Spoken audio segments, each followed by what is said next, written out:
복잡한 정치권 이슈를 한 방에 시원하게 풀어드리는 시간, 돌쇠 토론 시간이 돌아왔습니다. 오늘도 돌쇠 두 분 나오셨어요.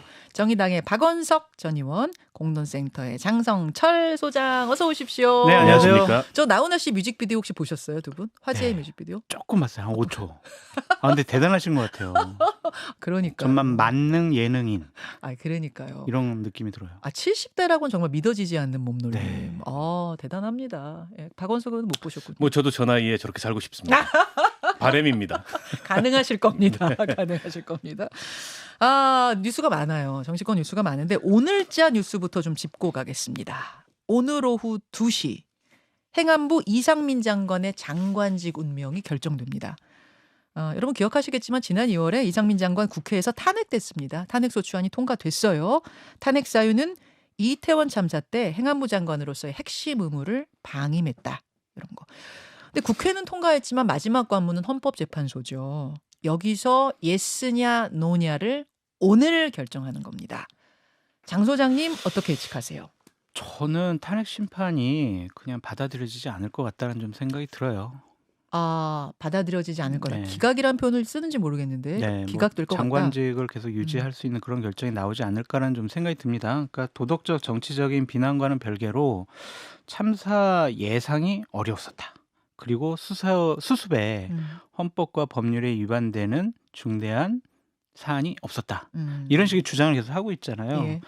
그래서 법률적으로 어떻게 그것을 입증할 수가 있었을까라는 좀 생각이 들어서 또한 기본적으로 지금 대법관, 그러니까 헌법재판소의 이 재판관들의 비율도 좀 변경이 있는 것 같아요. 보수냐 뭐 진보 쪽이냐. 그렇게 본다면 결국에는 좀 기각 이런 형식이 나오지 않을까 싶어요. 총 9명 중에 6명 이제 맞아요. 찬성해야지 이게 네. 통과가 되는 건데 네. 기각 확률을 더 높게 보신다. 박 의원님? 저는 인용 가능성이 있다고 봅니다. 인용. 일단 그 이태원 참사 같은 재난을 예상할 수 없었다. 이런 어떤 그 항변을 하는데 예상할 수 없었던 재난에 대비하라고 이 재난 컨트롤 타워가 있는 거거든요. 그리고 사후적으로도 뭐 장관으로서 주무장관으로서 의무를 다했는가? 저는 의무를 다하지 않았던 그런 흔적이 너무 뚜렷하기 때문에 그에 대해서 중대한 헌법과 법률 위반이 없었다고 보기 어렵고요. 그리고 이걸 기각해서 다시 장관직에 복귀한다 그래서 네. 저분이 장관직을 수행한 게 무슨 의미가 있나 싶습니다. 이번에 이제 오송 그 지하차도 사고 때도 결국엔 재난 컨트롤 타워로서 주무장관인 행안부 장관이 없었던 건데 지금 직무정지죠. 저분이 없어서 그런 문제가 일어났다기보다 저분이 여전히 그 자리에 있기 때문에 저런 재난이 저는 일어났다고 보거든요. 그래서 물론 이제 헌법재판관들이 어떤 결정을 할지는 뭐 예단하기 어렵습니다만 그런 점도에 비추어 봤을 때 인용 가능성이 충분히 있다. 이렇게 인용 생각합니다. 가능성이 저는 인용이 되든 기각이 되든 이상민 행안부 장관은 그 자리에 있어서는 안 된다는 생각이 들어요. 그래서 대통령께서 어떤 결정이 나더라도 그 자리에 있지 말아라라고 결정을 하시든 아니면 이상민 장관이 스스로 사퇴를 하든 그런 결정 내렸으면 좋겠습니다. 기각될 가능성, 법적으로는 기각될 가능성이 높다라고 보신 건 아까 말씀하신 박 의원이 말씀하신 그 부분이 문제가 있다 손 치더라도 탄핵까지 될 정도 사유냐 여기에서 아마 법의 네. 이 문턱 못 넘을 네. 거다라는 말씀이신데 네. 기각이 되더라도 그 자리에 있으면 안 될 것 같아요. 기각을 확인받고라도 정치적으로는 그만두는 게 맞다 이 말씀이세요? 네, 맞습니다. 그러니까 정치인 도덕적인 책임을 분명히 져야 하고요. 헌법 위반 소지도 있어요. 사실은 헌법 34조인가 36조에 보면 국가는 재난을 미리 예방을 해야 된다. 국민을 보호해야 된다. 이런 조항이 있지 않습니까? 예. 그런 원론적인 헌법 조항을 위반한 것은 맞다. 하지만은 헌법재판소에서 법률적으로 당신은 행안부 장관에서 그만둬야 돼라는 정치적인 사망 선고를 내리지 않더라도 예. 도덕적인 윤리적인 책임은 당연히 져야죠. 그런 자리가 바로 장관 자리입니다. 자, 어떻게 될지 모르겠습니다. 오늘 오후 2시에 탄핵 소추를 헌재가 받아들이게 될 경우에는 즉시 파면이에요. 네. 예, 방망이 두드리는 즉시 파면이고 반면에 기각될 경우에는 방망이를 두드리는 즉시 업무 복귀입니다. 직무정지가 풀립니다. 자, 이 결과를 주목해야 되고요. 여당에서는 이제 오늘 판결이 좀 이제 국정 운영의 분위기 쇄신하는 전환점이 되기를 기대하고 있는 눈치인데 왜냐? 정부 여당의 좋은 이슈가 거의 없는 상황이 지속되고 있어요. 오염수, 뭐 양평고속도로, 거기에 명품샵 논란, 폭우 등 계속 내리죠. 최근 나온 지지율 한번 보여주십시오. 대통령 지지율.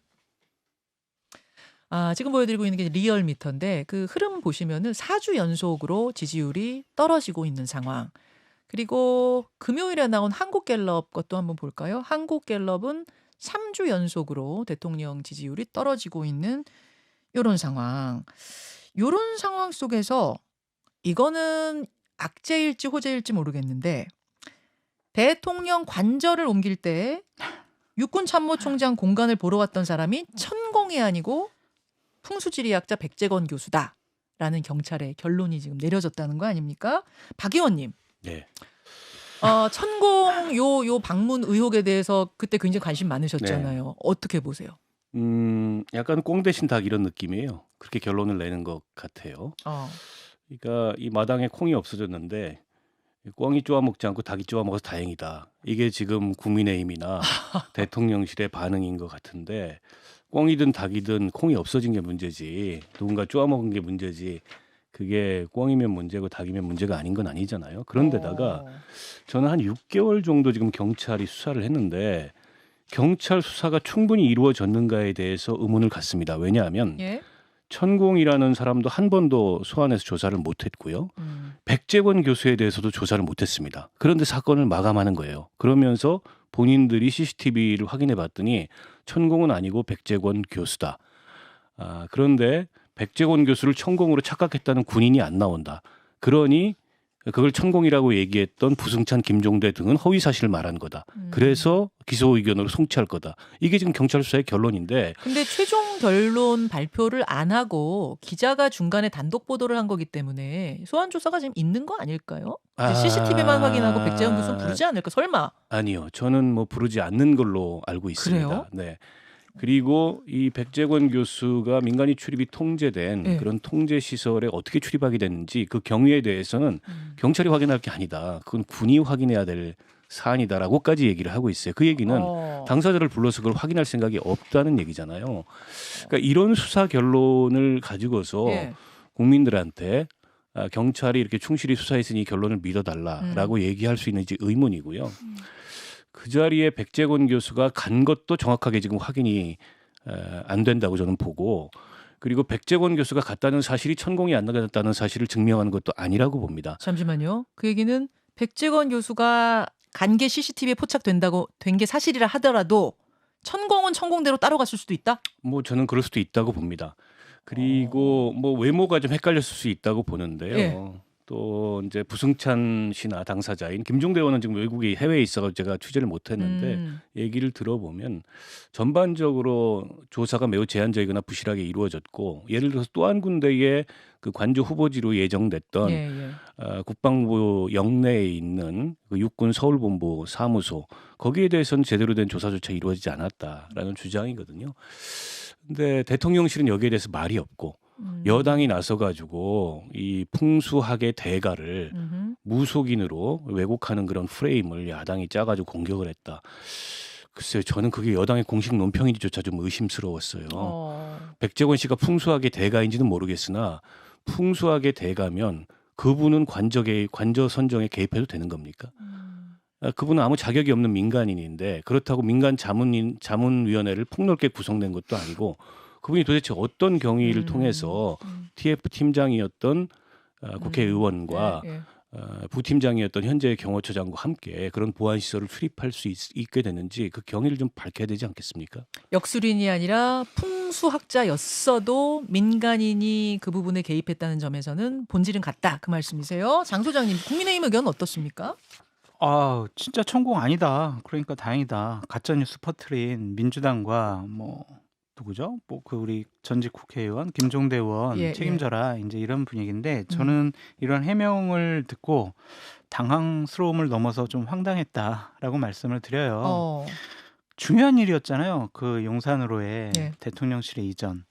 이러한 국가의 공적인 시스템에 의해서 합리적으로 결정되어야 할 일들이 어떠한 역술인이나 관상, 풍수학의 대가라고 하는 분이 영향력을 끼쳤다?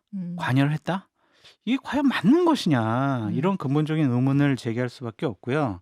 백재권 씨는 부러웠어요. 이 보도가 나오고 나서 야, 백재권 씨도 돈 많이 벌겠구나. 많이 찾아갈 거 네, 같아요. 이제 엄청 많이 찾아갈 거 아니에요. 국가 공인이에요? 그러니까 이제 천공 같은 경우도 막 논란이 불러일으켜지고 난 다음에 그 강의 한번 듣는데 10배가 뛰었다. 막 이런 얘기까지 있단 말이에요. 아하. 그래서 저는 이러한 부분들에 대해서 옹호하고 야, 네, 이제 천공이 아니니까 우리에게 좋은 일이 벌어졌다. 이런 식으로 생각하는 것 자체가 너무 네. 우스워요. 그러니까 풍수지리학자가 국가의 공적 영역에 뭔가 결정하는데 개입하는 자체에 대해서도 말이 안 되죠. 저는 개인적으로는 반대거든요. 말이 안 되죠. 다만 이제 국민의힘에서는 이런 이야기를 합니다. 과거 정부, 예를 들어 네. 노무현 정부 때도 사패산 터널과 천성산 터널 이때 네. 그 논란 있을 때 네. 풍수적으로 검토하라 이런 지시를 했었고 네. 실제로 3명의 풍수지리학자가 네. 참가를 했었대요. 네. 행정중심 복합도시 선정할 때도 풍수지리학자들이 참여를 했었다. 풍수지리학은 계속 공적 영역에서 뭔가를 결정해왔다라는 이런 반론 어떻게 보세요? 뭐 그럴 수도 있겠죠. 하지만은 이건 좀 다른 차원의 문제라는 좀 생각이 들어요. 왜냐하면은 대통령과 대통령 영부인께서는 지난 뭐 검사 시절, 검찰총장 시절에도 계속 이분들에 대해서 어떠한 조언을 했다라든지 아니면 만났다라든지 이런 얘기들이 있잖아요.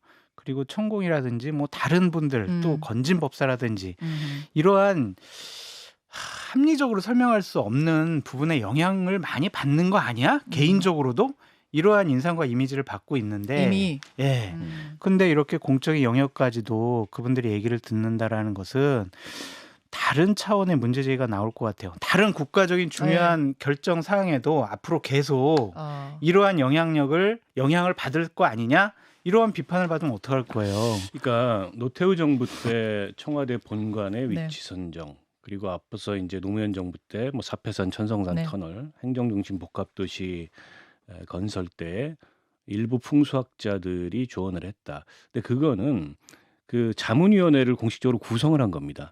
거기에는 다양한 분야의 전문가들이 참여하고 풍수 전문가들도 그 가운데 일부 참여해서 의견을 낸 거고, 때문에 풍수 전문가에게만 의존해가지고 그런 그 국가적인 의사결정을 내린 게 아니죠.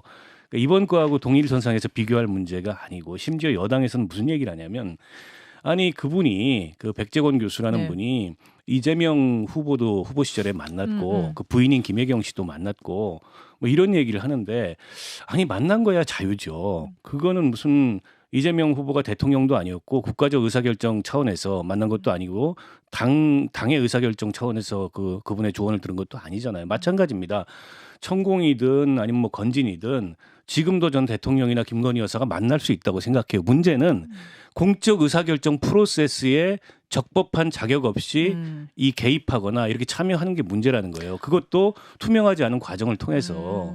그럼 약간 두 가지 쟁점이 생겨버리네요. 하나는 어떤 자문위를 꾸리고 공식적으로 참여하는 풍수지리나 역학은 뭐 역술은 괜찮은 것이냐. 사적이어야만 문제냐, 아니면 그 자체도 사실 문제라고 보는 국민들도 많거든요. 그 자체도 문제죠. 거기에 일부 참고를 한다면 몰라도 그 의견에 전적으로 의존한다면 그건 문제죠. 왜냐하면 역술도 그렇고 풍수지리학도 그렇고 그게 뭐 동양 철학의 일부를 구성하는 그런 것들이긴 하지만, 그거를 실험과 데이터로 증명되는 과학이라고 할 수 있느냐. 근데 현 정부에서는 과학을 굉장히 내세우서요.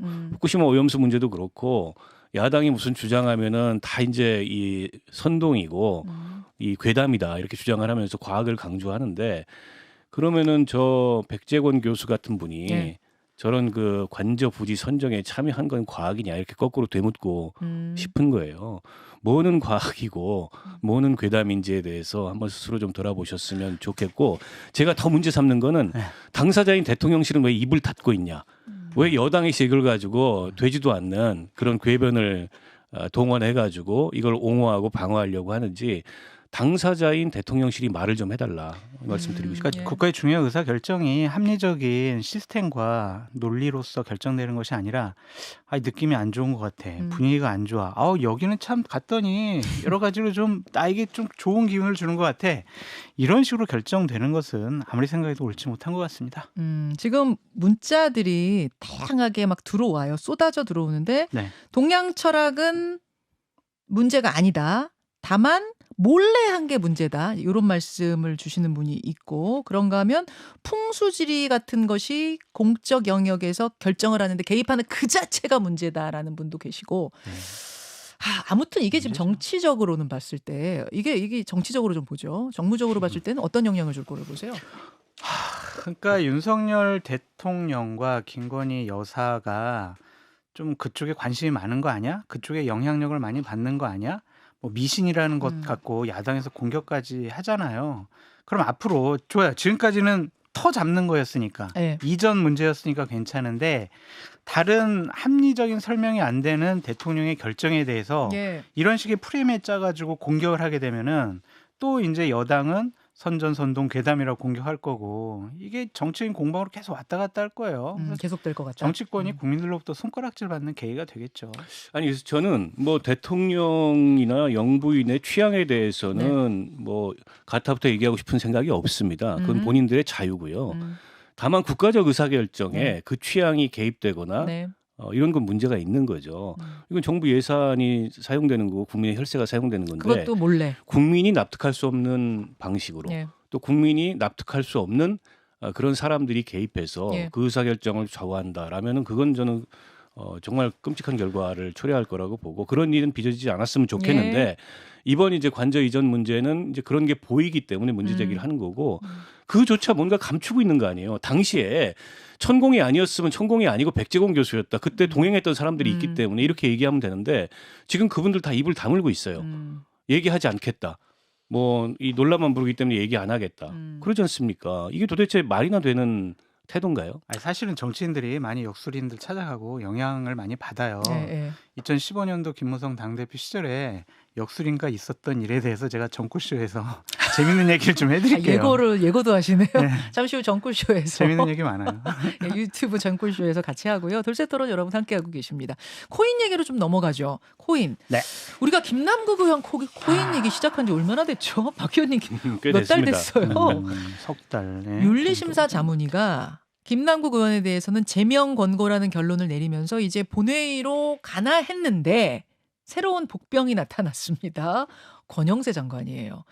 국회의원 자진신고 기간에 자진신고를 한 의원이 코인 가지고 있다고 자진신고한 의원이 11명이었는데 권영세, 김홍걸, 이양수 뭐 이런 분들 그 가운데 가장 많은 액수를 투자한 사람 가장 많은 횟수 거래한 사람이 권영세 장관. 3년간 400에서 500회 거래했고 이 그 총 투자액은 3천만 원 정도다 이렇게 밝히고 있습니다. 민주당에서는 권영세 의원을 정조준했습니다. 진상조사단 꾸리고 국회 윤리특위에도 제소하라고 지금 국민의힘을 압박하고 있는 상황. 어떤 분이 말씀하시겠어요? 그러니까 액수가 좀 상대적으로 김남국 의원에 비해서는 상당히 미미한 부분이 있고 이 부분이 만약 권영세 장관이 국감장에 갔는데 장관 시절에 답변하다 말고 이제 코인 거래를 했다라든지 아니면은 중요한 회담 준비하는 데 있어서 이걸 했다라든지 그러면은 도덕적으로 윤리적으로 정치적으로 비난받을 만하지만 예. 이거를 갖고 문제를 삼는 것 특히 민주당이 김남국 의원 건을 좀 희석시키려고 이런 식의 정치인 공세를 하는 것은 좀 문제가 있어 보인다라고 말씀을 드리고 이분이 얼리 어댑터예요. 그래서 이러한 어제 김근식 교수님도 그 얘기하던데 맞아요. 그거는 유명한 맞아요. 얼리 어댑터예요. 저도 이제 국회에 있을 때 이분 얘기를 많이 좀 들었는데 그런 걸 좀 경험해 보려고 한 것 아니냐라는 좀 생각이 들어요. 3천만 원 우리가 보기 큰 돈이긴 하지만 예. 이분이 그걸 좀 가상화폐, 가상자산이 뭐지? 내가 경험해 볼까? 이런 식의 생각도 있었을 것 같아요. 그래서 이분의 해명도 중요한 것 같고 어느 시점에 이 거래를 했느냐 그것도 좀 명확히 밝혀진 다음에 네. 우리가 비판할 건 비판해야 될 것 같아요. 아니 근데 코인은 죄가 아니에요. 네. 코인 거래 자체는 불법이 아닌데 김남국 의원이 한 것도 코인 거래 자체는 불법이 아닌데 문제는 회의 시간에 하고 업무 시간에 하고 그렇죠. 이해 충돌 가능성이 그렇죠. 있느냐 없느냐 그거잖아요. 맞아요. 권영세 장관도 지금 민주당에서는 그 부분이 있을 수 있다고 본 거 아니에요? 그렇죠. 그렇게 보는 것 같고요. 일단 그러면 그런 부분이 있는지에 대한 소명이나 예. 규명이 먼저 돼야 될 것 같고 지금 거래 횟수나 누적 금액만 가지고서 얘기하는 거는 제가 보기에는 뭐 그걸로 윤리 제소나 이렇게 하긴 좀 어려운 것 같고요. 다만 그 이해 충돌 가능성은 있는 것 같아요. 김홍걸 의원도 그렇고 권영세 장관도 그렇고 관련 법안을 또 발의를 했습니다. 아하. 과세 유예 법안이라든지 뭐 소득세 유예 법안이라든지 이번에 이제 자진 신고가 됐고 앞으로는 이제 재산 신고에 이게 포함이 되도록 돼 있기 때문에 그런 이해충돌 가능성이 해소가 되겠지만 그런 대목에 대해서는 당사자들이 조금 더 겸허하게 저는 소명을 할 필요가 있다고 생각하고요. 당연히 뭐 민주당에서는 네. 지금 뭐 김남국만 문제냐 그러면 여당의 장관까지 했던 실세도 이런 투자를 했는데 그에 대해서 들여다봐야 되지 않느냐, 뭐 정치 공세를 할 수 있다고 보는데요. 근데 이제 그 사안을 들여다봐야 되겠습니다만 네. 뭐 본인이 어쨌든 직무 수행 중에는 하지 않았다고 하니까 예약 거래였다. 한 건 있대요. 한 건 네. 있는데 그거는 예약 거래였다는 게 권영세 장관의 해명입니다. 그게 증명만 된다면 뭐 윤리 제소까지 될 사안은 아닌 것 같아요. 근데 저는 한 가지 좀 문제 삼고 싶은 거는 자진 신고 11명이잖아요. 자진 신고한 분들이에요. 자진 신고하지 않은 분 중에서 문제 될 만한 분들이 분명히 있을 것 같아요. 그러니까 거래는 하지 않았더라도 그냥 네, 어떻게 네. 보유만 했던 분들 그런 분들에 대해서는 어떻게 할 거냐고요. 내년이나 돼야 밝혀질 부분들이잖아요. 그렇죠. 그래서 이 부분도 좀 다시 감안을 해야 따져봤으면 된다. 좋겠어요. 어. 네. 저는 이제 궁금한 게 이렇게 되면 김남국 의원에 대한 국회 윤리위 전체 회의 잡혀 있던 거 이거 일단 미뤄졌어요. 네. 왜냐하면 형평성 고려해야 된다. 이래가지고 일단 보류가 됐습니다. 이거 어떻게 될 것인가? 그러니까 김남국 의원 징계에도 결국 이 권영세 장관 건이 뭐 김홍걸 의원 건 이런 것들이 영향을 미칠 것인가? 이 부분이 궁금해요. 그 이전에 지금 윤리특위 자문위를 거쳐서 예. 제명 의견으로 예. 윤리특위에 계류되어 있는 안건이 두 가지가 더 있습니다. 음. 그게 국민의힘의 박덕흠 의원, 그다음에 민주당의 윤미향 음. 의원인데요. 이거에 대해서 윤리특위가 처리를 해야 돼요. 이게 훨씬 더 먼저 그 윤리특위 자문위의 자문 의견을 거쳐가지고 윤리에 와 있는데 지금 처리가 안 되고 있습니다. 근데 그거 다 젖혀놓고 김남국 의원이 핫 이슈니까 최신 이거부터 처리하겠다 그러면 또 그 자체로 논란일 거예요. 그래서 이게 조금 표류할 수도 있겠다 제가 보니까. 왜냐하면 박덕흠 윤미향 의원 건이 계속 표류해 왔거든요. 결정을 못 내리고. 예. 거기다 이제 김남국 의원 건이 더해지니까 게다가 이번에 이제 코인 보유 논란이 다른 의원들한테 나오니까는 이게 한정없이 표류할 수도 있겠다는 생각이 드는데 어쨌든 김남국 의원 건만 본다면 이게 국회의원이라는 업을 성실하게 수행하겠다는 선서를 하고 국회의원이 되는데 네. 그런 이제 선서와도 어긋나고 충실한 직무 수행을 하지 않은 게 너무 뚜렷하잖아요. 제명사는 전 된다고 봅니다. 근데 이게 이제 제명이라는 게 200명이 본회의에서 동의를 맞아요. 해야 돼요. 3분의 2. 제적입니다. 제석도 아니고 제적의 3분의 2이기 때문에 실제로 어려워요. 통상 이런 경우에는 자진 사퇴로 정치적으로 마무리를 합니다. 맞아요. 보통은 그랬어요. 19대 국회 네. 때 뭐 심학봉 의원이라든지 네. 또 그 누굽니까 이 부동산 투기 때문에 본인 스스로 제가 이름이 지금 생각이 안 윤희숙 나죠. 의원 말씀하시는 아니. 누구. 국민의힘의 스스로 그만둔 사람 누구? 야 윤희숙 의원. 윤희숙 의원. 윤희숙 의원 예, 같은 경우 사퇴권이라고 생각하지도 않았는데 본인이 그냥 예. 사퇴해 본인 버렸어요. 사퇴죠. 그래서 저는 민주당이 정치력을 발휘한다면 이 문제를 본회의장에 제명 표결로 끌고 갈 문제는 아닌 것 같다. 아니 지금 민주당 사람도 아니잖아요. 김남국 의원 부소속이잖아요. 근데 설득을 해가지고 자진 사퇴하게 해라. 그러나 사실상 뭐 민주당과 함께 움직이는 의원이라고 볼 수 있지 않겠습니까? 근데 예. 이걸 표결까지 가져가서 예. 민주당이 또 다른 유형의 방탄을 아하. 김남국 의원 이 사안에 친다면 총선 앞두고 좋을 게 없어요. 자진 사퇴를 설득해야 한다. 민주당 입장에선 저는 뭐 그 방법밖에 없지 않을까 자진 사퇴 싶어요. 설득에 실패했다. 그러면은 민주당은 어떤 표결할 거라고 보세요? 글쎄요. 현실적으로 보면 뭐 그 결정하기 어려운데 네.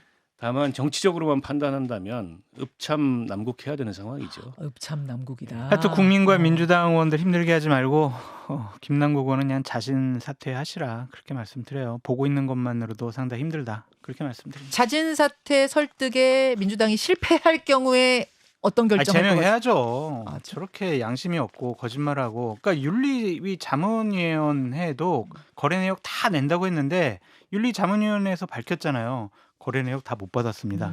이렇게 거짓말하는 분은 국회의원 하면 안 되고 국민의 대변자가 돼서는 안 됩니다. 자, 돌쇠 토론 잠시 후에 댓글쇼에서 정꿀쇼에서 아까 고의 이야기 네, 그거 재밌는 게 그거 좀 많이 좀 쟁여 오세요. 잠시 후 뵙겠습니다. 고맙습니다. 네, 고맙습니다. 감사합니다. 김현정의 뉴스쇼는 시청자 여러분의 참여를 기다립니다. 구독과 좋아요, 댓글 잊지 않으셨죠?